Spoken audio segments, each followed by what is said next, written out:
In the land of Baghdad, where the fragrance of knowledge and spirituality filled the air, there lived a young man named Hamid.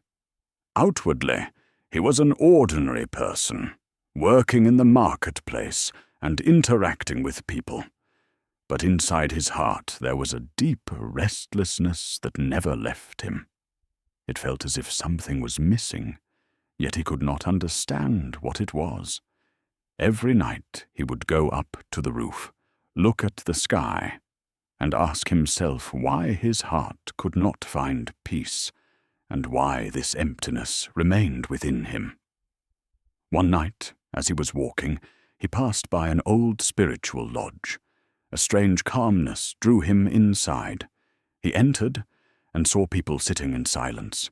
There was no loud remembrance, no visible movement, yet their faces were filled with light and tranquility. He approached one of the elders and said, "What is this that you are doing? I do not hear any words, yet I feel something in my heart." The elder replied, "This is Dhikr of the heart. It is not done by the tongue, but by the heart. When the heart becomes connected to Allah, a person's entire life begins to change." Hamid said, "Teach me." The elder replied, "This path is not about words, but about patience and sincerity. You must bring your heart back to Allah again and again whenever it becomes distracted. That is the true struggle." From that day, Hamid began remembering Allah within his heart. He would walk in the market, but inside his heart, the remembrance of Allah continued. He worked among people, but his heart stayed connected to his Lord. In the beginning, it was very difficult. Thoughts would come, distractions would pull him away, and sometimes heedlessness would overcome him. But he did not give up. Every night he would speak to his heart, saying, "O my heart, you were created for Allah, so why are you wandering?" One day he entered an old library in Baghdad. The place was filled with ancient books of spirituality. His eyes fell upon a great book called Fath Rabbani. He opened it and began to read. Inside were the words of wisdom and guidance from the great Sheikh Abdul Qadir Jilani. May Allah have mercy on him. In that book, it was written that when a servant engages his heart in the remembrance of Allah, Allah turns towards that servant's heart, and he remains with Allah, even while living among people. In another place, it was written that the remembrance of the tongue is a doorway, but the remembrance of the heart is the true maqsad.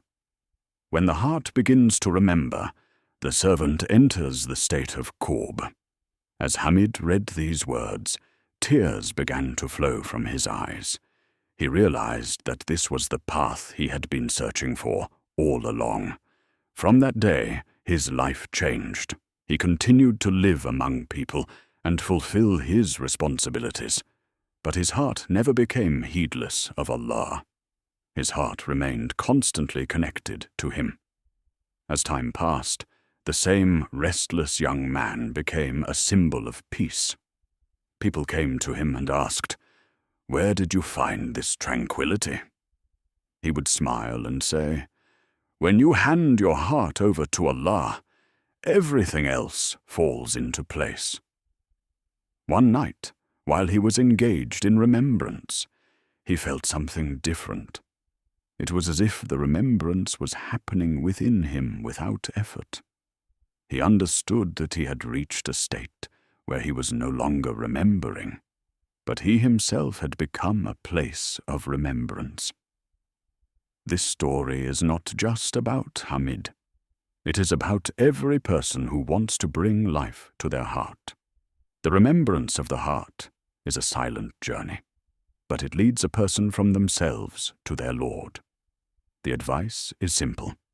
Live in this world, but keep your heart connected to Allah, because the true life of the heart is in His remembrance.